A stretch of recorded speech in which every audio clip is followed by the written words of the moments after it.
Hi friends, இன்னைக்கு நம்ம பார்க்க போற ரெசிபி ஜீரக கஞ்சி. வாங்க வீடியோக்குள்ள போகலாம். இந்த டம்ளருக்கு 1 டம்ளர் ரேசன் பச்சரிசி எடுத்து 1 மணி நேரம் அதே டம்ளர்ல 6 டம்ளர் தண்ணி ஊத்தி ஊற வச்சிருக்கேன். 15 சின்ன வெங்காயம், 1 ஸ்பூன் ஜீரகம், 1 கப் தேங்காய் துருவல்.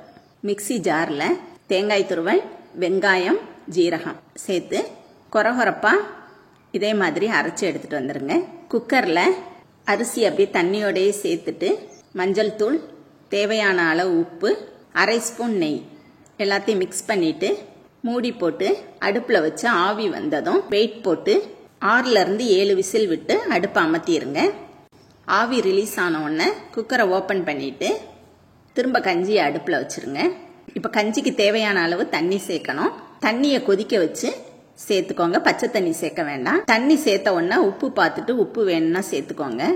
இப்ப நல்லா அடுப்பை மீடியம் ஃப்ளேம்ல வச்சு ஒரு 3 நிமிஷம் நல்லா கொதிக்க விடுங்க. கொதிச்ச உடனே இப்ப நம்ம அரைச்சு வச்ச தேங்காவை சேர்த்து நல்லா மிக்ஸ் பண்ணிட்டு வெங்காயத்தோட பச்சை வாசனை போறது வரை அடுப்பை மீடியம் ஃப்ளேம்ல வச்சு நல்லா கொதிக்க விடுங்க. தண்ணி வேணும்னா சுடு தண்ணியே சேர்த்துக்கோங்க.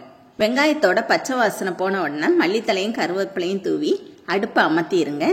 சுவையான வயிற்றுப்புண் வாய்ப்புண்ணை ஆற்றக்கூடிய ஜீரக கஞ்சி ரெடி. தேங்க்ஸ் ஃபார் வாட்சிங்.